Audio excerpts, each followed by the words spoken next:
Olá, estamos começando mais um Ponto de Vista, estamos sempre ao vivo aqui pela Santa Cecília TV, sempre às 1h30 da tarde, uma tradição na discussão política e no debate dos assuntos que são importantes, né? Aqui para a cidade, para a região metropolitana, educação, meio ambiente, saúde, transporte, educação, cultura, segurança pública, enfim, né? Os temas que nós batemos de frente normalmente, né? Durante a semana. E, claro, os assuntos de interesse nacional que vão aí se repetindo, repercutindo muito, né? As questões que envolvem aí a educação nacional, o ministro que é esse gênio do ministro Weintraub tirando o Brasil do Mercosul, né? Aliás, talvez seja para não atrapalhar, né?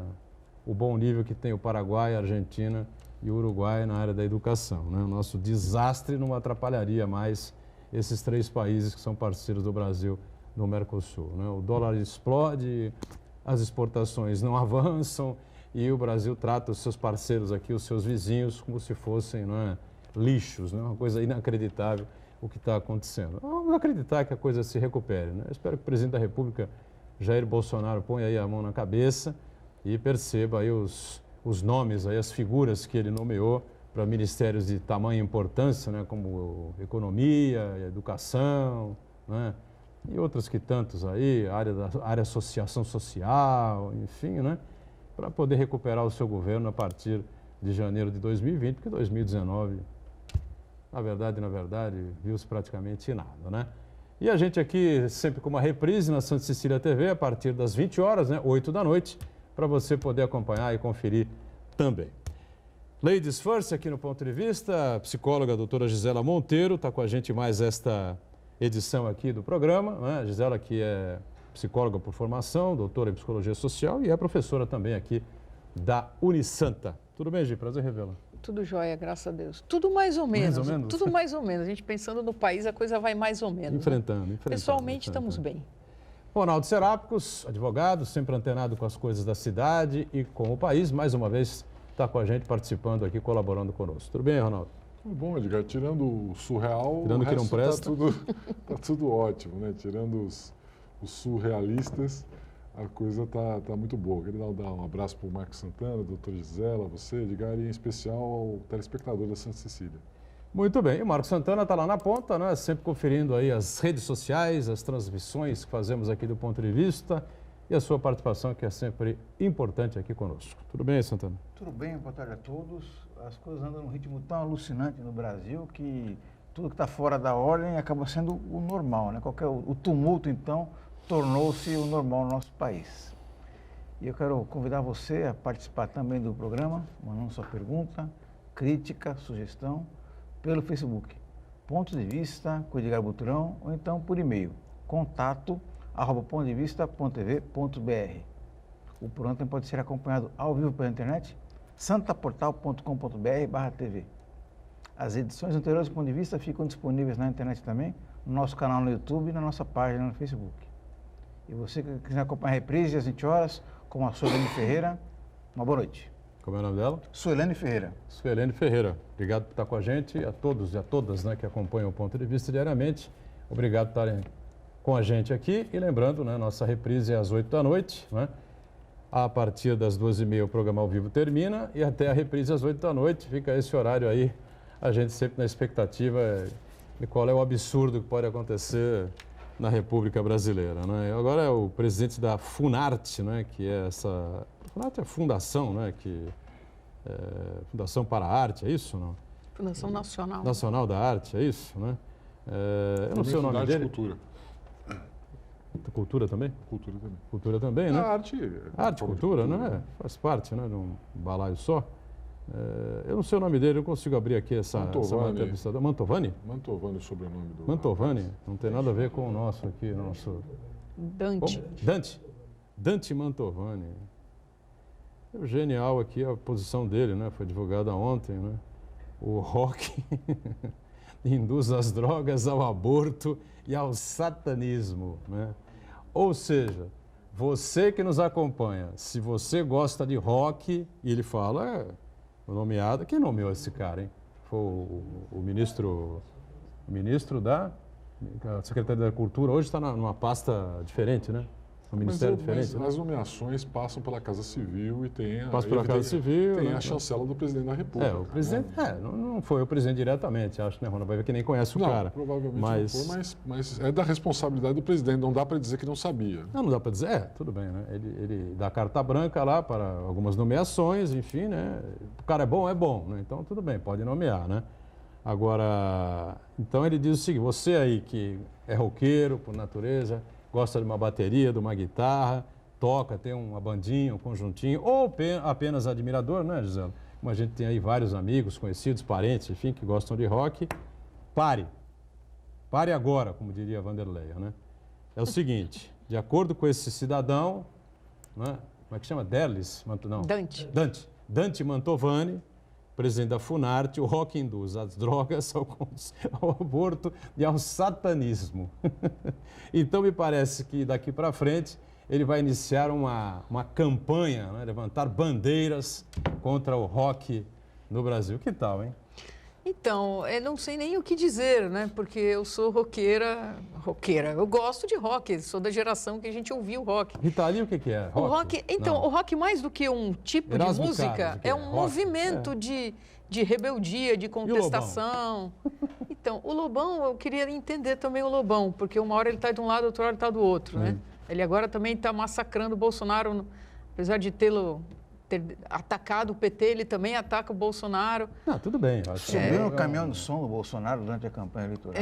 Ele fez campanha, depois se revoltou e tal. Então, essa revolta, que eu acho que é a questão do rock, que o rock não é só um ritmo, é um movimento de contestação que nasceu nos anos 60, 50, né, 60, ele passa a ser agora um jeito de nos levar ao diabo, às coisas condenáveis, ao inferno, né? Então, eu não sei de onde essas pessoas tiram essas coisas e pessoas que têm lugar na arte e na cultura. É extremamente preocupante que caminho se vai tomar diante de um responsável pela pasta pensar desse jeito, né? Porque a Funarte é um órgão, uma fundação apenas.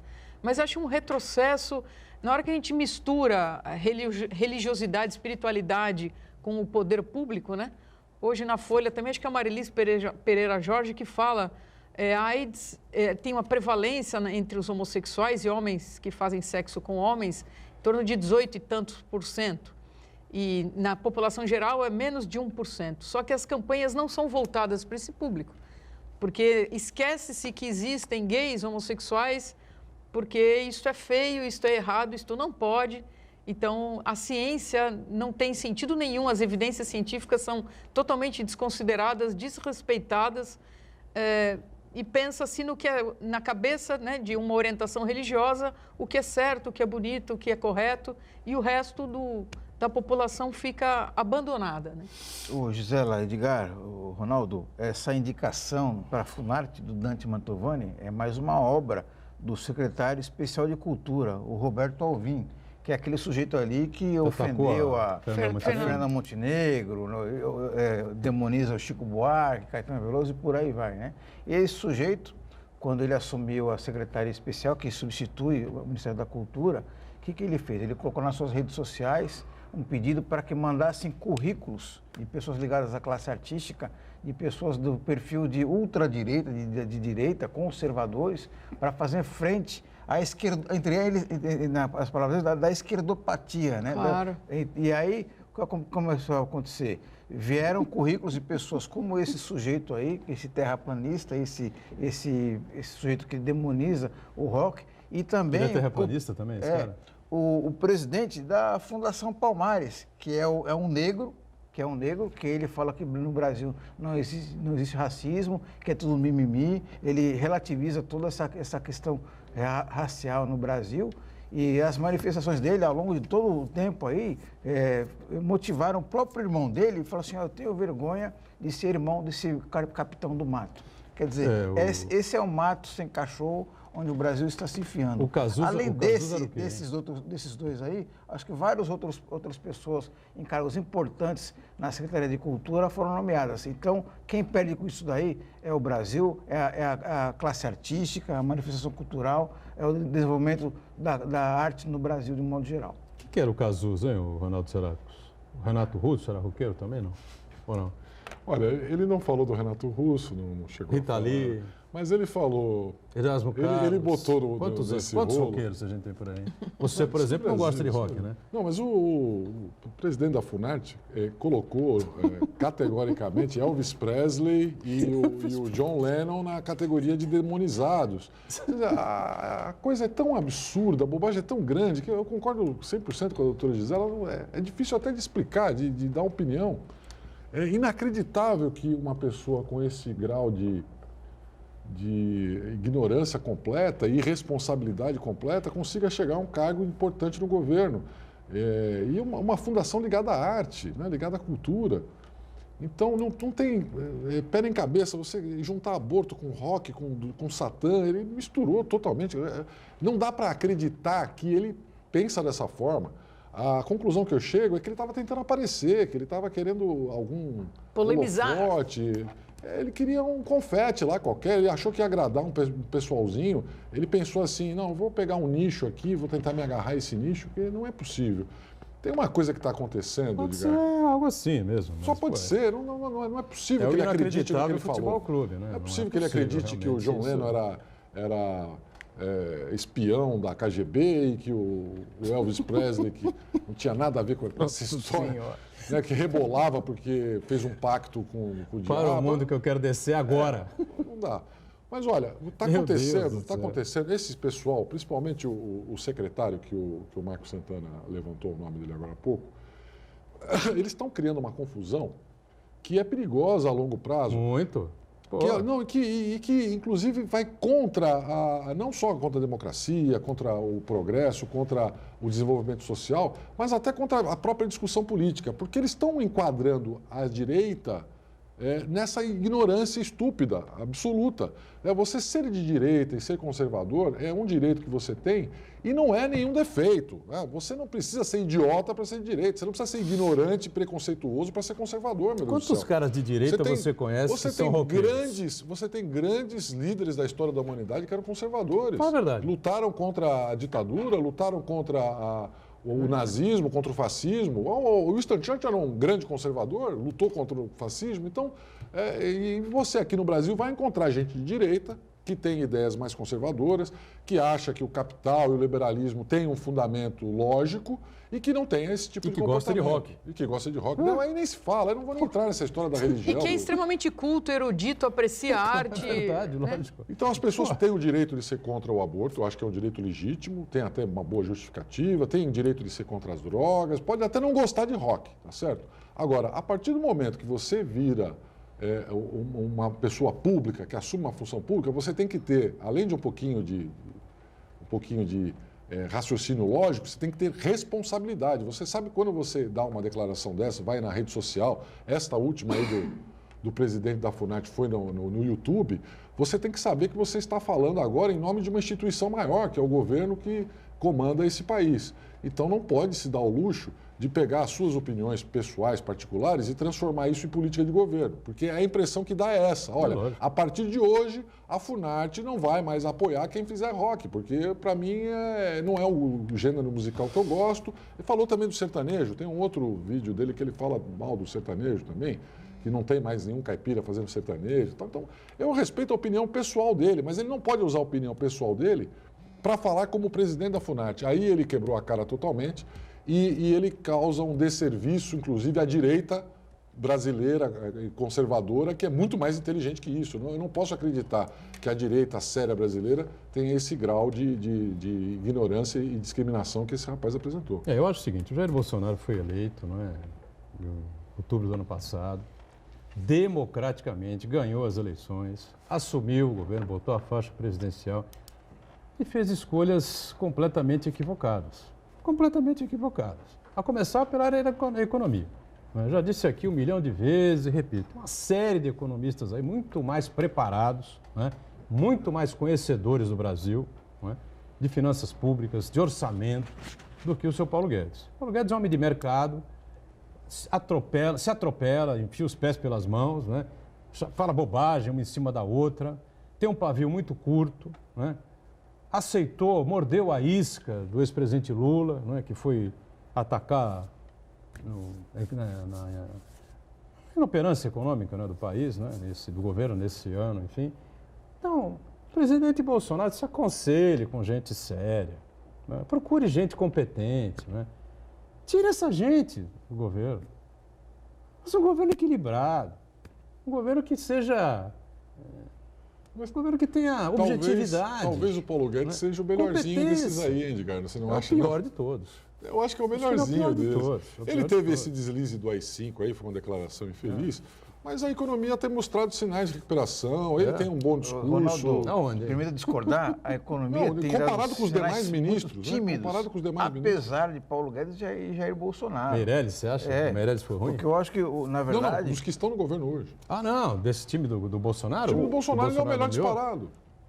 Eu acho que o melhor... Quem que é o melhor que ele, Marcos? No governo atual. Eu não estou falando... Não, no governo atual da infraestrutura, o melhor, Tarcísio ali, que se tudo bem. salva ali. Alguns militares. O presidente do Banco Central deve dar respostas rápidas e efetivas aí, até para conter essa alta do dólar aí, que poderia ter sido muito pior se o Banco Central não tivesse operado. Venderam um peixe para o presidente da República, né? E o presidente da República se cercou desse tipo de gente. São a Agora, cara dele, né, doutorão? Os caras que ele escolhe refletem o próprio Bolsonaro, Dá a impressão que é até um cara quer agradar. despreparado. Às vezes você vê uma declaração dessa, doutora, e dá a impressão seguinte, o subordinado está tentando agradar o chefe, está tentando repetir o que o chefe fala. Porque é a cara dele, ele não tem preparo, não tem formação. Trabalhou na Câmara, fez o quê nos 20 e tantos anos que ficou lá? Mas ganhou, né? Ganhou a eleição e a gente tem que... Olha, Tem que respeitar a decisão democrática. E tem alguns respeitar a avanços, decisão né? Tem alguns avanços. Você sabe que, democrática. apesar de tudo, Edgar... Tem alguns avanços, eu diria, Ronaldo, na questão de você não abrir o seu governo para os partidos ganharem dinheiro. Né, não, mas falando da economia. Falando da economia, por exemplo, outubro, o Brasil exportou 3 bilhões a mais de dólares do que o esperado. Em novembro, agora, a indústria de embalagens brasileira bateu o recorde histórico, né? Nunca se produziu tanta caixa de papel, papelão e embalagens para produtos que são vendidos. Quer dizer, mostra uma reação do setor varejista, da produção de bens semiduráveis. Então, há um progresso em alguns lugares. Onde a besteira é de dimensão menor, o Brasil avança, porque o Brasil é um país rico, é um país que produz muito, um país que tem um povo Avança forte. apesar do governo. Apesar do governo. Apesar do governo. Ronaldo, O que não pode é gente como esse sujeito aí, que Nós apareceu perdemos agora, e alguns 25 outros que... bilhões de dólares em Bolsa de Valores esse ano, né? Capital que o Henrique Meirelles ontem na TV Cultura, no Roda Viva... Bom, esse capital volátil sempre existiu. Esse capital volátil sempre mas não existiu. dessa maneira, né? Capital volátil sempre existiu. Ronaldo. E a própria alta do dólar não foi um desastre para a economia brasileira. Pelo contrário, as exportações estão se beneficiando muito da alta do dólar. Tanto é que o Trump já ligou, né, já avisou que não vai ter moleza para o Brasil, porque o dólar não está bom para nós. O dólar não está bom para o mercado norte-americano, porque o Brasil vai exportar produtos para eles a preços muito baratos. Então, tem o outro lado da moeda. Ronaldo, você fala do aumento da produção de embalagens, mas eu prefiro lembrar mais outra estatística aí, que é o número de emprego, desemprego, subemprego e os desalentados, né? Que aumentou bastante.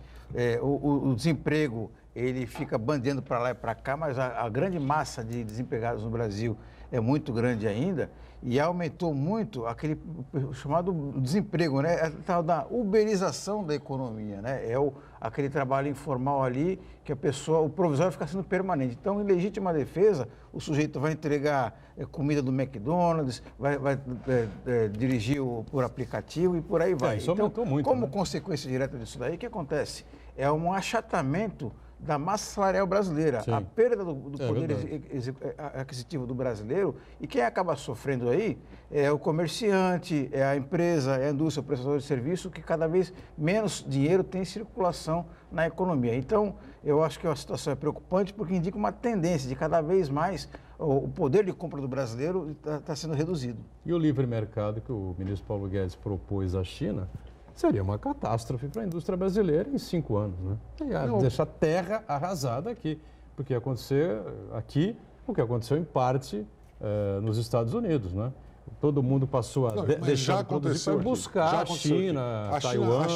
A China destruiu a indústria têxtil brasileira, por exemplo. Isso já vem acontecendo há algum tempo. Existem alguns fenômenos que são mundiais. O caso do desemprego, pelo deslocamento de uma grande parte da mão de obra de setores que eram muito produtivos, a indústria automobilística.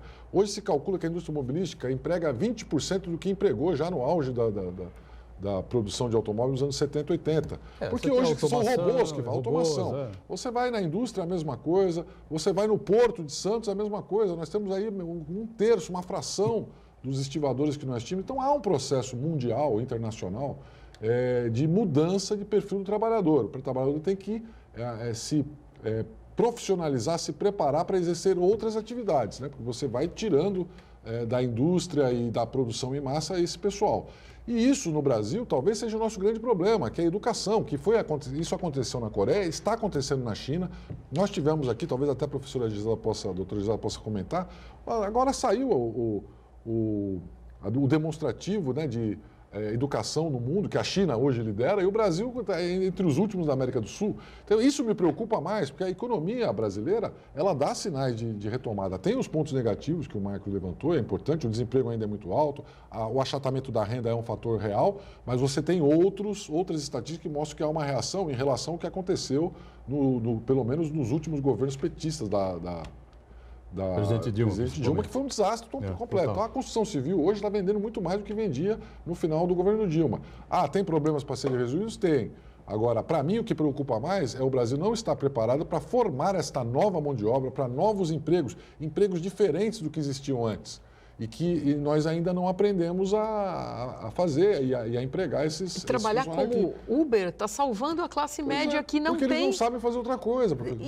Tem muito profissional de nível superior que está desempregado e está com Uber temporariamente, definitivamente, sabe Deus quando vai deixar de ser.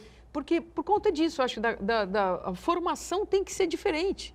Não dá para a gente continuar formando só engenheiros, administradores, economistas tradicionalmente. Os técnicos de TI brasileiros, tecnologia de informação, estão indo para o exterior, estão sendo chamados para outros lugares. Eu tenho amigos que trabalhavam na indústria de programação de computadores para os bancos que estão na Europa hoje. Não faltam vagas na Austrália, Canadá, Nova Zelândia, Inglaterra. O ITA exporta engenheiros aeroespaciais para o mundo inteiro. Então, o Brasil tem uma meia dúzia de excelentes que arruma emprego em qualquer lugar do mundo. E tem um monte de gente que pegou canudo aqui no Brasil, porque muita gente fez a faculdade só para pegar o canudo, não sabe absolutamente nada e não tem emprego nenhum, nem vai ter, porque não tem essa qualificação multifuncional, multidisciplinar que o novo mercado exige. Vamos para o intervalo e já a gente segue aqui com o Ponto de Vista, em instantes. Muito bem, estamos de volta aqui com o Ponto de Vista, com a Gisela Monteiro, psicóloga, professora aqui da Unisanta, o nosso Ronaldo Serápicos, o Marco Santana aí, sempre atento às informações das redes sociais, alguma coisa para a gente? Isso, o Aldo Neto acompanha a gente. Aldo Neto, um abraço, Aldo. E pedi para perguntar para o Ronaldo Serápicos se a Anitta é conservadora, esquerdista, comunista ou liberal. E o Léo, que trabalha com a gente aqui, ele quer saber como é que se encaixa, então, o rock gospel. Rock gospel, será que o rock gospel também é demoníaco? Satanista, demoníaco, sei lá mais o quê, não? Pelo amor de Deus. Diga, Ronaldo, responda para o Aldo. A bobagem é tão grande que... É inacreditável. Inacreditável, é difícil de corresponder, né? O Aldo perguntou da Anitta. Para mim, toda forma de arte, de cultura e de música tem o seu espaço, vale a pena. Agora, se você apresentar para o Mantovani aí a Anitta, o diabo é pouco para ela, né? Se o John Lennon, que escreveu a música Imagine, né? Imagine um mundo sem guerra, sem fome, com todas as pessoas vivendo em harmonia. Se esse cara fez um pacto com o demônio, a Anitta está casada com ele há muitos anos, né? No mínimo, né? É a representante mora aí do Satã, né? Deus me livre. Bolsonaro, pelo amor de Deus, né? Pelo amor de Deus, foi eleito com 57 milhões de votos. Faça uma reflexão. Pega esse time econômico aí que fez o Plano Real. Repito pela 1000ª vez. 1001 agora. Lembra do 1001? Não. 1001. Bombril, utilidades, né? 1001, 11ª vez que eu vou dizer isso aqui. Chame essa turma do Plano Real. Bota o Paulo Guedes na frente dessa gente. Se for o caso, esconde o Paulo Guedes. Não precisa demitir o Paulo Guedes. Deixa ele num canto e deixa o pessoal tocar. Eles vão criar uma nova forma para o Brasil sair dessa situação caótica na área econômica. Nós estamos enfiados aqui. Com alguns avanços, como o Ronaldo lembrou aqui e tal, mas muito longe do que é necessário. 1% do PIB, 1,5% do PIB. Isso é absolutamente nada. Não vai resolver problema nenhum do país. E lá nos Estados Unidos, se ajoelhar para o Trump, depois levar essa trancada e demorar 6, 7, 8 meses para ir à China, né? E a China é que vai... A China salvou o leilão do pré-sal, né? O leilão do óleo, né? Do petróleo, na verdade, né? Senão seria um leilão chapa branca, só a Petrobras é que teria participado. Enfim, Para com isso, presidente. Senta na mesa com o pessoal, tira esses loucos do governo, se afasta desses malucos, né? E faz um governo melhor, né, em 2020, porque senão a coisa vai ficar feia, viu? Olha, a Secretaria de Segurança Pública do Secretaria de Segurança Pública do Estado de São Paulo divulgou aí mais números, né, da segurança pública agora em novembro, aqui para a Baixada Santista, e a gente tem aí os números, ou as estatísticas, né, demonstrando, mais uma vez, queda no número de homicídios, 21% dos homicídios dolosos, né? Os dolosos, aqueles que a pessoa tem intenção mesmo de matar, não é? Homicídio doloso aqui, quedas significativas. Em Santos também, 15, não é? Sem banalizar, não é? Em relação ao mês de novembro de 2018. Praia Grande foi onde tivemos aí um número maior, 21, né? As outras cidades, situações mais tranquilas. O número de estupros, Gisela, é que, enfim, roubo de veículos, furto, enfim, são os maiores problemas, né? Os números vão lá em cima. Mas os números do estupro é que continuam impressionando, né?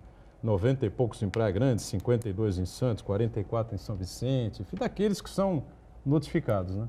Então, o que se diz é que provavelmente havia uma subnotificação, né? Porque as mulheres eram também num lugar social aí e ficavam muito constrangidas, muito se sentindo acuadas para denunciar, porque a denúncia do estupro é um constrangimento para si mesma também. Tinha aquela culpabilização de que a mulher usou uma roupa X ou Y, de que ela traiu, provocou. Na medida em que isso vem sendo conversado e contestado e colocado num comportamento de quem estupra como, de fato, o culpado, nada justifica esta atitude. Na medida que isso fica mais fácil ser colocado, as mulheres denunciam mais. O que se imagina, e eu espero que seja isso, que não estejam acontecendo mais estupros, mas que estejam sendo mais notificados, né? Eu acho que hoje tem uma consciência muito maior das populações, os mais jovens, as gerações mais jovens estão sendo mais trabalhadas. Não só, acho que tem os dois lados, a gente fala muito da vítima do estupro, mas a gente tem que trabalhar muito com o agressor, né, com alguém que força situações, com alguém sob uso de droga ou de álcool, o que quer que seja, né, dos meninos e meninas, não são só homens que são estupradores, as meninas também podem ter um comportamento abusivo, né, mas de que as pessoas pensem no significado, na importância de que o outro consinta, de que ele esteja lúcido, capaz de responder e de corresponder a alguma atividade sexual. Ô, Gisela, tem um dado muito interessante de todas essas estatísticas que falam sobre o estupro, que a grande maioria dos casos de estupro, os autores são pessoas do círculo muito próximo da vítima, né? Muita gente pensa, parece que é a moça que passou ali na rua escura ali e o sujeito arrastou para o terreno baldio. Não é isso, não.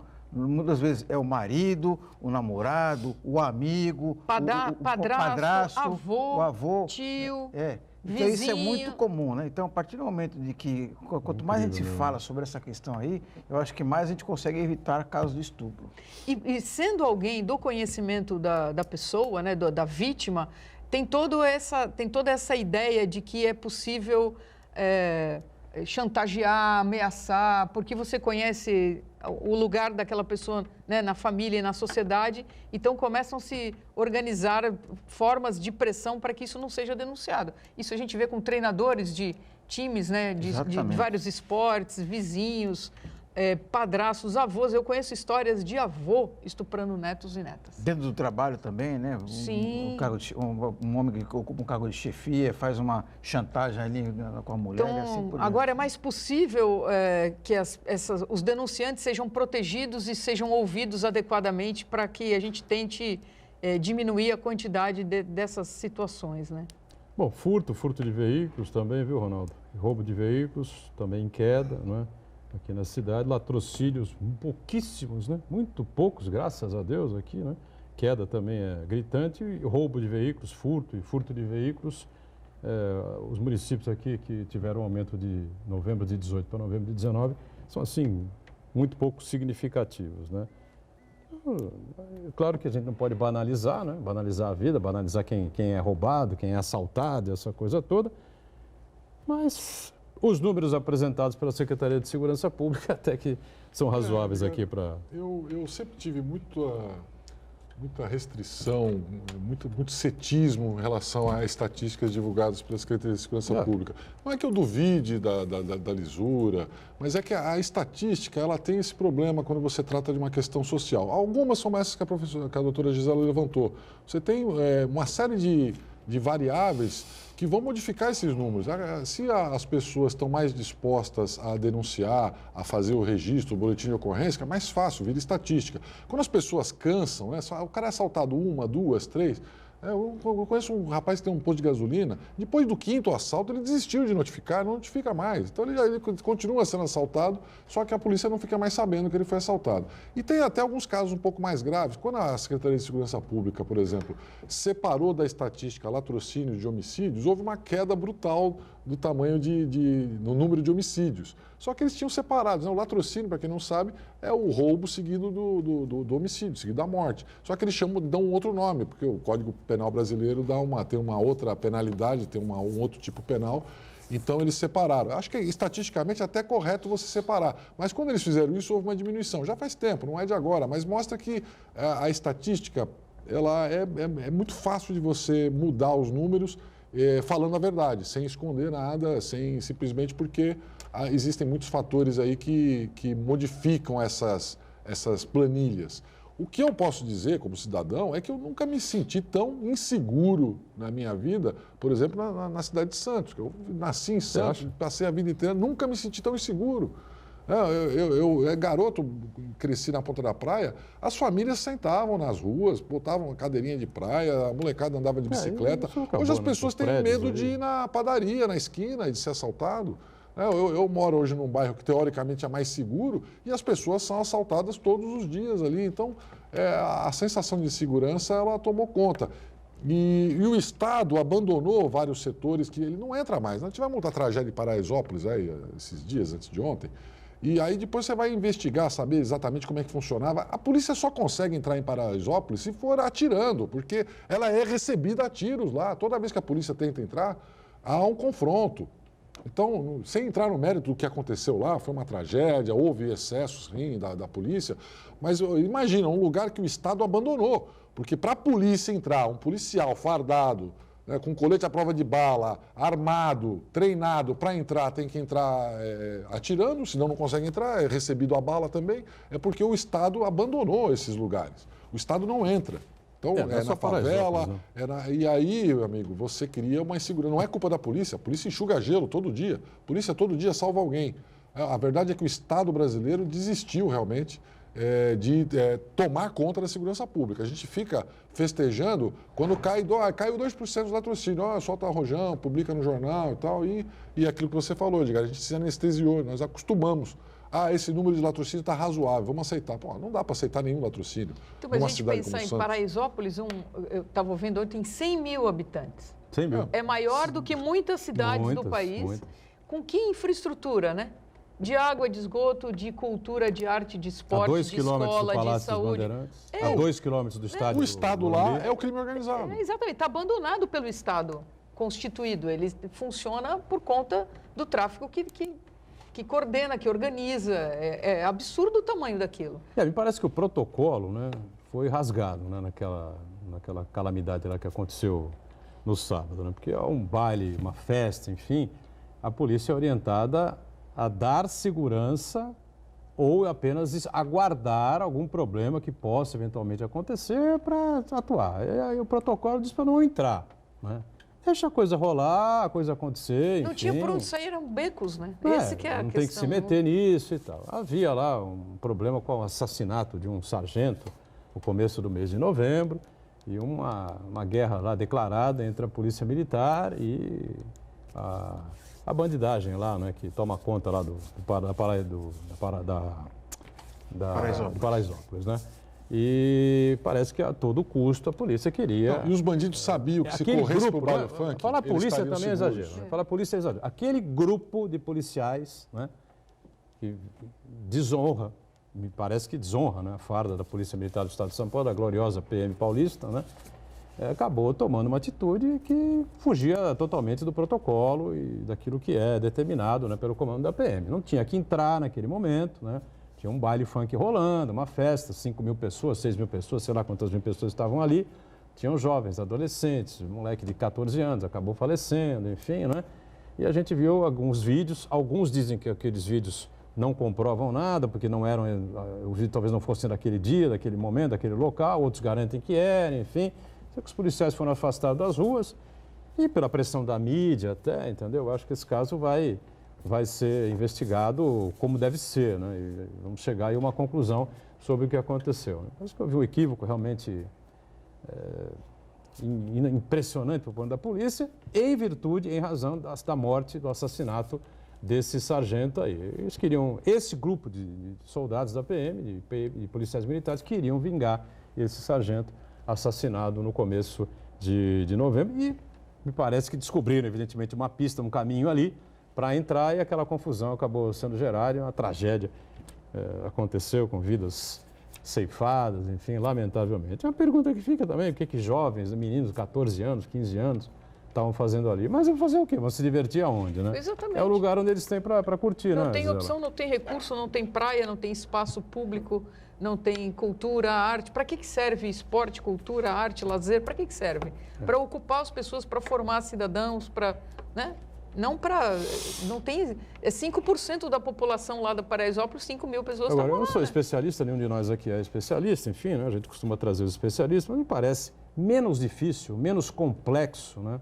Você entrar, o governo, o Estado entrar em Paraisópolis, do que o Estado do Rio de Janeiro, por exemplo, enfrentar nós estamos falando a bandidagem nos morros do Rio de tamanho Janeiro. de Paraisópolis, enfim, né? maior que muitas cidades brasileiras. A Rocinha tem 250 a mil Rocinha, habitantes. o Complexo da Lema são maiores que alguns países. É Né? uma coisa louca, entendeu? Maior que a Eu acho que talvez Dinamarca. seja mais fácil, porque você não vai enfrentar, né, aquele sobe e desce dos morros, aquela coisa toda, me parece mais difícil, mais complexo a situação que você vê no Rio de Janeiro. Agora também tem o seguinte, se a Polícia Militar, o Exército, não sei, colaborar, e você, evidentemente, o Estado, de repente, domina Paraisópolis, expulsa lá a bandidagem, enfim, como a gente já viu acontecer no Morro do Alemão, essa coisa toda. Não adianta se o Estado não tomar para si, né, o comando da coisa, né, com educação, com saúde, né, com... Políticas Mas para o Estado entrar tem que alguém... Políticas públicas. Né? Políticas Exatamente. públicas. Vou dar um Políticas exemplo simples. O Brasil passou os últimos 50 anos, não digo nem os últimos 50, porque os iniciais era muito pequeno, mas nós passamos esse tempo todo, esses últimos anos, financiando imóveis de alto padrão. Agora, recentemente, que o Brasil começou a financiar casas mais populares, o Minha Casa Minha Vida, com todas as suas falhas, cumpriu uma boa parte da sua missão. E aí as pessoas, muitas delas saíram de lugares ruins, né, teoricamente de submoradias, e começaram a procurar a sua casinha própria. Então, o Estado tendo políticas de desenvolvimento social, a coisa funciona. Ninguém mora na favela porque gosta da favela, porque acha charmoso, até porque você tem lá. Só o Adriano Imperador. Porque tinha um lá no topo da favela que pagou uma fortuna para ter. Tá certo? Porque eu quero ver ele ficar lá naquela viela onde os meninos foram pisoteados lá, ninguém quer, amigo. Todo mundo acha glamouroso ver favela em seriado, em novela da Globo, porque eles Noite só mostram... do Réveillon para ver. Eles só mostram por cima a favela. Vai lá na viela, lá embaixo, no pé do morro, para você ver se é bom. Né? Do lado onde está o vendedor do traficante lá. Então, as pessoas, quando melhoram de vida, conseguem empregos, têm renda, elas vão sair da favela ou vão transformar a favela numa comunidade realmente próspera, produtiva e segura. Agora, enquanto o traficante mandar lá, o traficante é que dá segurança, o traficante é que presta serviço, o traficante é que está presente quando as pessoas precisam, eles viram o Estado. Final de ano, as pessoas parece que botam pé no acelerador para resolver a vida em 15 dias, 20 dias, para poder entrar no Natal, tal, virar o ano, essa coisa toda, né? Há uma ansiedade aí muito grande, né, tomando conta de muita gente. Vamos saber se isso é verdade, por que isso acontece, enfim, né? Se as pessoas precisam tomar um relaxante aí nesse período final do ano.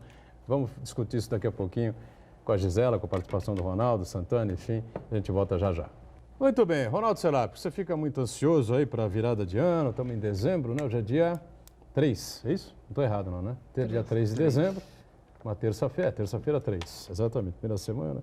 Fica muito ansioso aí, porque o Natal está chegando, tem que presentear um monte de gente, tem um monte de festa para ir, tem como é que chama, o amigo secreto também, essa coisa toda, depois tem que virar o ano, aquela, não é?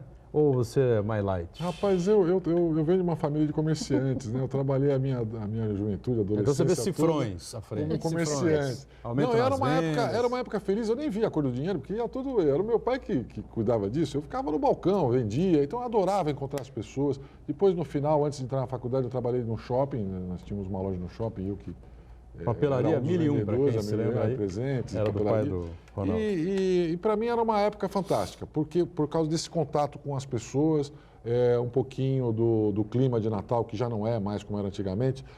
Os meus primeiros anos, eu passei lá no centro de Santos. O centro de Santos ficava muito bonito no Natal. Fervilhava as pessoas iam à noite, até às 10 horas ficava aberto. Depois eu fui caindo, foi se degradando. E é de bonde fazer compra? Eu ainda não cheguei, eu peguei o finalzinho do bonde. Eu tinha o trólebus, né? A gente tinha trólebus era campeão. Mas era muito gostoso. Você tinha lojas, aquelas lojas de departamento estavam em alta, Sears, Americanas começando, então você jantava lá. Então era uma época feliz, de muito trabalho, a gente chegava muito cansado, voltava para casa à noite.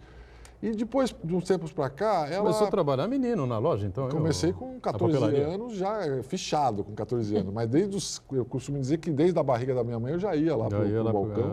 E com 6, 7 anos já estava ali presente junto com o resto da turma. Mas depois que passou essa fase, o Natal virou para mim, que eu acho que a Gisela vai comentar, é uma sensação, um sentimento misto, né? De que você chegou no final do ano e não conseguiu fazer tudo o que queria, não atingiu todos os seus objetivos, e uma pressão de, no próximo ano a gente faz, né? Então, preciso me aproximar daquelas pessoas que eu acabei não tratando como deveria, onde eu errei, o que eu fiz certo, o que eu fiz errado. Então, é uma mistura, é um período bom e ruim ao mesmo tempo para mim hoje. E aí, Gisela, o Jornal da Hora fez uma matéria, né? O Marcos Santana, foi o Santana que fez a matéria, né? Com a própria Gisela. Com a própria Gisela, né? E nós estamos aqui repicando, né? E aproveitando para comentar a respeito desse tema, desse assunto, que é realmente bastante curioso, né? Reta final do ano, parece que o pessoal fica meio perdido, meio acelerado, tem que fazer tudo ao mesmo tempo. É um Acontece desespero. mais ou menos isso, né? Eu acho que tem o que o Ronaldo falou, que tem uma certa nostalgia, né, por uma infância, por um momento feliz e alegre, onde as coisas eram, época em que as coisas eram mais fáceis, talvez. O final do ano ele marca isso, né? Eu recebo no consultório e ouço entre amigos, familiares, a gente vê que a gente tinha uma expectativa, apesar das pessoas que não tinham votado, né, que foi um ano no qual a gente começou um novo governo. Então ele também é marcado por uma expectativa de que tudo vai ser diferente, de que daqui para frente, né? Como dizia o Roberto Carlos, tudo vai ser diferente, e não foi. Então, a gente, principalmente na área da economia, porque acho que quem segura governo é a economia, a gente está patinando aí com alguns, né? Como o Ronaldo explicou muito melhor do que eu, ele entende mais disso, a economia dá alguns sinais de recuperação. Quer dizer, não foi tão bom quanto se esperava, se precisava que fosse, e também não foi um desastre completo. Então, a gente está ainda numa expectativa de que talvez 2020, né, com um número bonito de ano, 2020, as coisas sejam diferentes. O que eu penso é que a gente, talvez o brasileiro seja um povo muito supersticioso e muito espiritualizado nesse sentido de que vamos fazer 1000 promessas, mil trabalhos. Eu acho que o que pode nos ajudar a dar alento para 2020 é a gente ter um planejamento e uma organização mais com o pé na realidade, sabe? O que o Ronaldo falou, por exemplo, de qualificação, será que eu posso mudar um pouco ou acrescentar alguma coisa à minha qualificação, à minha formação, experimentar novidades, seja nos campos das relações afetivas, das amizades, principalmente do trabalho, para que a gente tenha um 2020 que comece pela gente, né? Então, o Natal, ele tem essa coisa nostálgica para todo mundo. Eu acho que, principalmente para os mais velhos, quando a gente passa dos 30, já começa, né? E a gente, quando passa dos... Não cheguei ainda. A gente passa dos 40, não vou dizer dos 50. A gente fica mais ainda, mas tem o outro lado da moeda é essa esperança de que as coisas sejam diferentes e a gente sair um pouco do papel da gente ficar reclamando, chiando, e o tempo todo faz parte, a gente também tem que poder reclamar e falar, mas também, por outro lado, realizarmos, nem que seja um pouco. E para isso eu preciso... do olhar também que você tem para as coisas. Exatamente. Né? Preciso planejar, pensar e não ficar... Aí chega no dia 31, eu falei, lembro de falar isso aqui o ano passado. O dia 31, para mim, me dá muita aflição aqui em Santos, porque a impressão é que o mundo vai acabar. É. As pessoas ficam uma num correria desespero assim, inacreditável. para comprar roupa, comida, champanhe e calcinha amarela e cueca azul e sei lá o quê. E gente na estrada descendo. E flores, gente champanhe e a estrada lotada. Então, assim, o mundo não vai acabar. Eu entendo que de 1999 para 2000 quase acabou, choveu para burro. Foi o Carlos Manente morreu lembram, nessa madrugada. Sim. Algumas pessoas morreram. Foi na madrugada para 2000? Para 2000, 99 para 2000. Foi marcante, mas... eu lembro que eu fui ao velório dele, mas não lembrava que isso tinha sido... Meu carro, eu tive que abandonar o carro no canal 2, porque é um absurdo. alagou, foi um dilúvio, né? Um dilúvio, verdade. Mas teremos 2020 com melhores condições, possibilidades para todos nós, se Deus quiser, e nós também. Né? Diga, Santana. O Uriel Vilas Boas acompanha a gente aqui e ele diz o seguinte: o Natal parece que estimula a amistosidade. Devemos fazer doações ou assistencialismo faz mal? Está perguntando para mim? Sim. Não, assistencialismo faz mal? Depende da situação, né? Eu acho que o espírito natalino é o espírito mais de compaixão, né? De compreensão das diferenças. E eu acho que a gente tinha que ser mais compaixão no sentido do outro, de enxergar o outro, a dificuldade do outro, do que dar grandes presentes e fazer grandes investimentos. É o papo que todo mundo fala, mas que é verdade. Pouca gente faz, né? Faz em casa alguma coisa, um desenho, produz um artesanato, ajuda quem não tem. Eu acho que faz parte do espírito natalino a gente também compreender. E tem gente aí, a gente não pode colocar... E lembra do aniversariante um pouco também, né? Ele é muito mais... Ele é a figura mais importante, né? Não ele o Papai tem um Noel, sentido, né? é ele, né? Deveria ser, né? Pelo menos... Tem muita gente que está numa situação dificílima, não porque quer, mas porque é circunstancial, querendo sair, né? Se tiver política pública, sair de onde mora, ter uma condição melhor. E a gente tem que olhar para essas pessoas e dar oportunidades. Às vezes você não precisa dar nada, você pode dar uma oportunidade, por exemplo, ao invés de dar um presente, né? E virou coisa comercial mesmo, né, Ronaldo? A figura do Papai Noel, basicamente, é isso, né? O comércio é muito criticado, né? Porque o pessoal quer ganhar dinheiro. Não, eu não acho que todo esse clima de Natal. Não, outras pessoas. Né?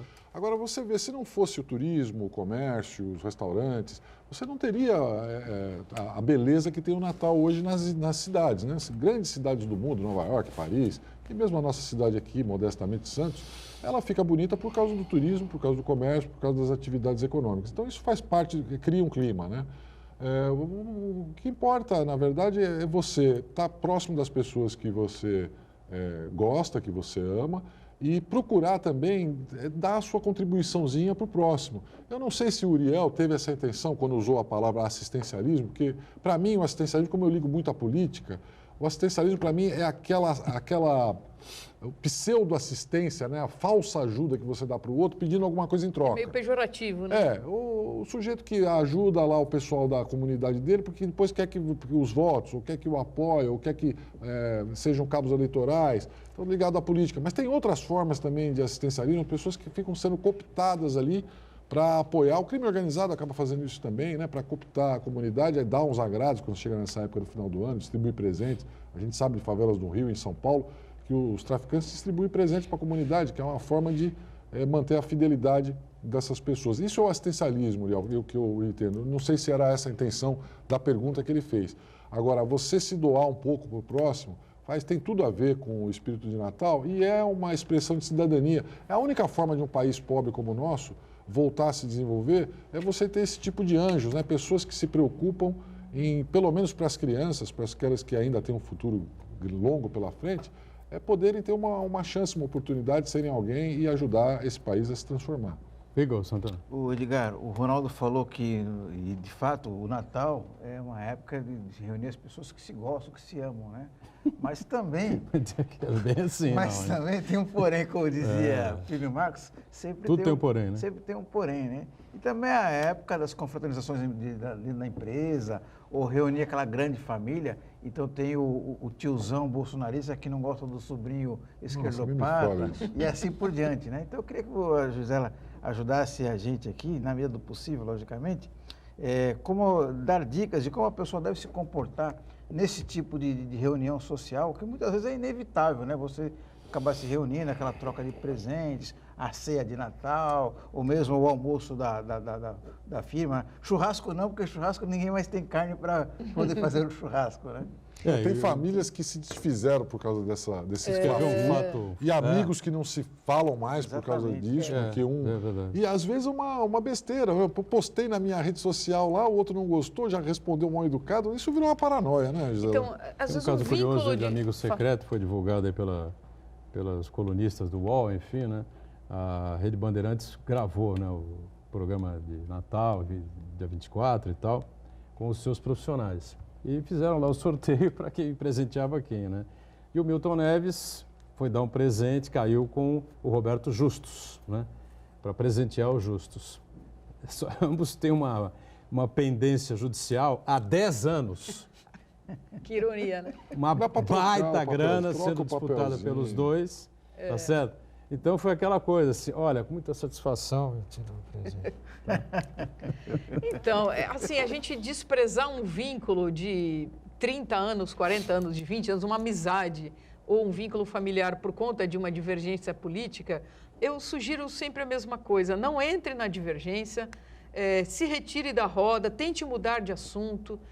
Uma coisa importante, beba com muita moderação, porque quando a gente bebe, a gente perde um pouco o filtro. A gente sai às vezes de casa assim, eu não vou, né? Todo mundo acha que já fez isso, eu não vou entrar em roubada hoje. Eu vou ficar na minha, eu vou segurar tal. De repente a pessoa bebe a mais e ela perde o filtro, até porque ela pode ter sido de fato muito provocada. Então, fique o mínimo necessário na reunião da empresa. Olha que beleza, né? Isso é uma boa ideia. Você marca a sua presença, vai lá, faz o social e se retira a francesa, ninguém precisa saber que você saiu, e tentar o máximo possível que a gente não provoque e não entre em provocação, para não criar um constrangimento no momento de congraçamento, né? De que a gente tenta ser mais amistoso e mais generoso. Eu sugiro isso. E acho que a bebida e a droga, obviamente, tem esse papel de, se por um lado ela pode te deixar mais leve, mais feliz, ela também pode te tirar alguma capacidade de discernimento, de juízo, de razão no momento, e a gente faz bobagens, né? Então, não grave, não filme coisas constrangedoras dos outros, não exponha as pessoas nas redes sociais, não se exponha, né? Na dúvida, economize-se e economize o outro. A gente tem mais chance de se manter em dia e não errar, tá certo? É o que eu tenho a dizer. Bom senso, né? Tenha bom senso. Né? Tenha bom senso, leve a coisa numa boa, entendeu? O bom humor, na diversão. Aquele né? parente pentelho, né? É uma noite só, depois vai ver só no outro Natal. Pô, né? Fica tranquilo. Não vale a pena. Não vale a pena se estressar por causa de uma noite. Também correr que nem um louco para ficar comprando presente e tal, acelerando os passos, aquela coisa toda. Para fechar o ano no dia 20. Compra agora. Compra já. Tem tempo. Aliás, em termos comerciais, agora tem a Black Friday, né? Que antecede o Natal aí. É bom isso. Já foi. Quase um mês, né? Quase um mês antecedendo o Natal. E quebra um pouco o pessoal também, né? Porque não, diminui tem um algumas pouco a propostas pressão. interessantes aí, né? Espalhou um pouco, é um dia só o Natal, então você espalhou um pouco as compras. Isso é bom brasileiro, porque o brasileiro desenvolveu esse hábito. Aliás, culpa da Receita Federal, nos tempos antigos, antes da informatização, a Receita sempre adiava a declaração porque o brasileiro nunca entregava. Isso criou um hábito constante. As pessoas deixavam para o último dia porque sabiam que ia adiar. Só que o Natal não dá para adiar. Então todo mundo vai lá dia 23, 24, contei para vocês que trabalham.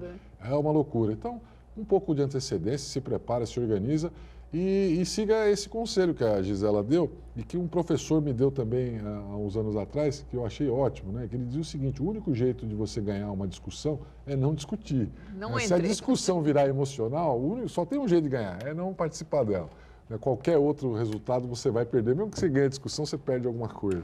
Vai se estressar. Se aquele seu primo petista aparecer, você não entra na bola dividida com ele. Se aquele outro seu tiozão chegar para tirar a selfie com o dedinho do Bolsonaro, não tira a foto com ele, sai andando. Então, não sei qual que é o seu lado, mas não entra nessa discussão porque vai dar errado. Aldo Neto me manda aqui, curso que vai acontecer em breve aqui, não é? Eleições 2020, reforma eleitoral, desafios e perspectivas, né? O público-alvo são os políticos, vereadores, advogados, olha aí, Ronaldo, contadores, os candidatos, estudantes, militantes, né? E pessoas interessadas, né, nesse tema. Palestras de Anderson Alarcon, não é? Advogado eleitoral, sócio fundador da Barcelos Alarcon, advogados, né, doutorando em Ciências Políticas pela Universidade Federal do Paraná, né? E também o nosso amigo Rogério Merrana, advogado, né, da Merrana Advogados, professor universitário, pós-graduado e mestre pela Pontifícia Universidade Católica de Campinas. 4 de dezembro, portanto, amanhã, né? Às 7 da noite, das 7 da noite às 8h30, auditório da Câmara Municipal de Santos. Portanto, você que tem interesse, né? Está aí num desses grupos aqui que a gente anunciou, ou faz parte aqui, né? Esse grupo é advogado, é político, é vereador, é interessado no tema. Amanhã, das 7 às 8h30 da noite, na Câmara Municipal de Santos, palestra, reforma eleitoral, desafios e perspectivas com Rogério Merrana e Anderson Alarcon. Gisela, obrigado mais uma vez pela participação com a gente. Eu agradeço, sempre uma conversa legal, fluida, que passa muito rápido. Muito rápido, né? O que é bom, acaba rápido. Ronaldo Serápico sempre participando, também colaborando conosco. Valeu, Ronaldo, obrigado. Marcos Santana diariamente com a gente. Segunda a sexta, 1h30 da tarde, ao vivo, ponto de vista. Reprise você acompanha às 8 da noite. Tchau, valeu. Obrigado, gente.